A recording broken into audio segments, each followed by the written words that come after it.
नमस्ते फ्रेंड्स। मैं आज आपके लिए एक बहुत ही अच्छी स्टोरी लेकर आई हूँ जो कि मेरे साथ शेयर किए हैं मुकुंद। उन्होंने मेरे साथ टोटल 5 स्टोरी शेयर किए हैं, लेकिन मैं आपके साथ उनकी कही हुई 2 स्टोरी अभी ज़रूर शेयर करने वाली हूँ। मुकुंद बताते हैं कि एक बार की बात है, वो जब अपने हॉस्टल में ठीक नहीं, वो एक घर किराए पे लेकर दिल्ली में रहा करते थे और वहाँ पर वो अपना पढ़ाई किया करते थे, प्लस एक पार्ट टाइम जॉब भी किया करते थे।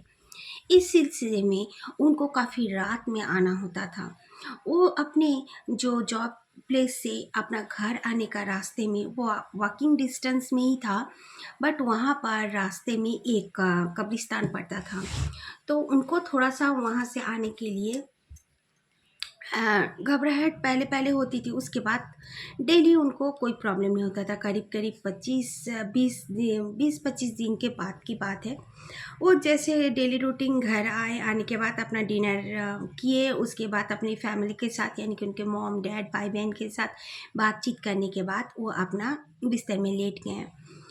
वो सो गए। सोने के बाद उनको ऐसा फ़ील हुआ जैसे उसको किसी ने, बहुत गहरी नींद में थे, इसके बावजूद उनको फ़ील हुआ जैसे उनको किसी ने एल्बो से ज़ोर से उनकी पीठ में किसी ने मारा है। तो वो थोड़ा-सा डर गए। डरने के बाद उन्होंने सोचा कि ये क्या मैंने सपना देखा, लेकिन उनको पेन फ़ील हुआ उठने के बाद। फिर उनको बिल्कुल नींद नहीं आई। फिर दूसरे दिन की बात है, वो उसी तरह फिर से आए। उन्होंने किसी को ये बात नहीं कही, उन्होंने कहा अपना वो भ्रम था और भूल भी गए थे। फिर दूसरे दिन रात, ठीक रात के 3 बजे, उनका उस समय भी नींद टूटा था, उन्होंने फ़ोन देखा था, उनका कंबल किसी ने खींचा। तो वो जाग गए तो देखते हैं कंबल एकदम उनका जो डोर था बेडरूम का, वहाँ पे पड़ा हुआ है। वो काफ़ी डर गए और फिर वो उठ के जब बैठे तो उनका पास में एक छोटा सा कमरा था एक्स्ट्रा, उसमें कोई नहीं रहता था। उनका तो यही कमरे में सारा सामान था। वहाँ पे गुनगुनाने की आवाज़ आने लगी और बिल्कुल स्पष्ट उनको सुनाई दे रहा था, एक नहीं 2-3 लोगों का, जैसे उस वहाँ पर कोई लड़के लड़कियाँ सब गुनगुना रहे हैं। ऐसे दिन पर दिन उनके साथ 7-8 दिन ऐसे बीतने के बाद वहाँ पर एक सामने मस्जिद था। वो जहाँ रहते थे वो कॉलोनी से दूर में थोड़ा-सा एक मस्जिद था। एक दोस्त ने कहा कि चल ना, वहाँ पे एक है, कोई बाबा हैं, वो बैठते हैं और वो झाड़-फूँक वगैरह करते हैं, कवच वगैरह यानी तावीज़ वगैरह देते हैं। तो सब तो ये बोले नहीं, नहीं मैं नहीं जाऊँगा। तो बोले चल ना, देख फिर घर जाने से तू अपना करना, अभी तुरंत छुट्टियाँ नहीं मिल रही है। तो बोला ठीक है। तो गए तो वो जाते ही वो बाबा जी ने उससे कहा कि बेटा कोई खराब प्रकोप है तुम्हारे ऊपर में, तो तुम ऐसे-ऐसे करो, कुछ-कुछ उनको बोला। तो उन्होंने कहा ठीक है। वो घर को उसी तरह साफ-सुथरा किए, फिर सोए और उनको कहा कि आप तो हिंदू माने हिंदुइज़्म में हो, रिलीजन में हो, तो ऐसा करो, आप अपना कोई भगवान का पाठ-उठ करो, आप हमारा दूसरा होता है। तो बोले हाँ। तो उसने क्या किया, इतना लेट हो गया था, उसने कुछ नहीं किया उस दिन भी। वो आकर अपना हाथ-पैर धोया, जैसे बोले थे वैसे करके वो थोड़ा-सा भगवान को याद करके सो गया। तो उस दिन उसके पास तो कोई नहीं आया, लेकिन वो ज़ोर-ज़ोर से आवाज़ें आने लगी, जैसे उसका बेड को कोई हिला रहा है, अचानक से ऐसे-ऐसे फ़ील होने लगा। तो वो काफ़ी डर गया। फिर वो जल्दी से उठकर अपने मॉम को फ़ोन करता है। उसकी मॉम फ़ोन में हो ज जल्दी से उसका मॉम फ़ोन उठाती भी है और डर जाती है, कितनी रात गए बेटा क्यों फ़ोन किया?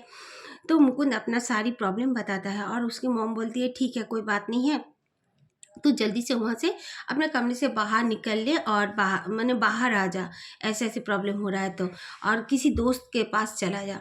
तो वो जल्दी से अपने एक दोस्त को फ़ोन करते हैं और दोस्त के घर चले जाते हैं उस रात। फिर वो सुबह होते ना होते ही अपने सर को फ़ोन में ही मैसेज करके अपने घर के लिए रवाना हो जाते हैं।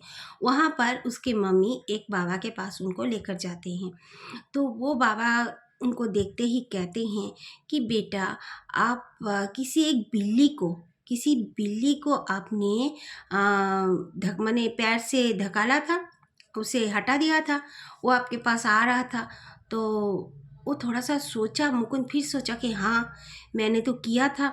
जिस दिन वो इस घर में यानी कि शिफ्ट हुआ था मुकुंद, उसके 2-3 दिन बाद ही वो क्या किया था, एक वो जो कब्रिस्तान से गुज़रता है ना, वो वहाँ से गुजरना पड़ रहा था अपने काम के जगह से अपना घर में, वो दूसरा घर में वहाँ शिफ्ट हुआ था। तो वहाँ पे एक बहुत बड़ी सी बिल्ली, बड़ी साइज़ की बिल्ली थी, और वो आकर उसके पीछे-पीछे आने लगी। 2 से 3 दिन ऐसे आने लगी, तो ये गुस्सा हो गया एक दिन, एकदम उसका घर तक आ जाती थी। तो गुस्सा होके उसे पैर से धक्का दे दिया था, उसके दरवाजे पर आ गया था बोल के, और जा, जा बोल के उसको भगा दिया था। तो बाबाजी बोले, तुम ऐसे जो किए थे ना, उसके साथ कोई अद्भुत कोई ऐसा शक्ति है वो बिल्ली के साथ, उसके शरीर में वो बस कर रहा है, वास कर रहा है, तो वो शक्ति तुम्हें परेशान कर रही है, तुमने उसको ऐसे किया है बोल के। तुम उस घर में जितना दिन रहोगे, वो घर में तुम जितना दिन रहोगे तुम्हें परेशान करिए, इसीलिए तुम वो जगह छोड़ दो। तो बोलते हैं ठीक है, और वो बिल्ली उसके पीछे कब्रिस्तान से ही आई थी, उसे याद आया, और वो अपने पड़ोस में एक लड़की थी, उसे वो बिल्ली पकड़ते हुए भी उसने देखा था, और वो लड़की भी अजीबोगरीब तरीके से सबको देखते हैं और सबको बोलते भी थे कि ये मेंटल है। तो वो समझ जाते हैं कि ये लोग का कोई प्रॉब्लम है, तो वो जल्दी से अपना घर को छोड़ देते हैं, सिर्फ दूसरे जगह में उनको घर मिल जाता है। थोड़ी देर लगती है, वो अपने दोस्त के घर में रहते हैं, कुछ दिन अपने घर में रहते हैं, फिर अपने दोस्त को कहते हैं कि एक घर देख दे, लेकिन फिर वो मुश्किल से एक कमरे का उनको घर मिलता है, वो वहीं पे चले जाते हैं, लेकिन उनके साथ अब दोबारा ऐसा कुछ नहीं होता। तो खैर, और ये दूसरी कहानी जो है ये भी मुकुंद की है। मुकुंद बताते हैं एक दोस्त दोस्त का ये कहानी है। उसका दोस्त जो है वो रहता था बांग्लादेश में।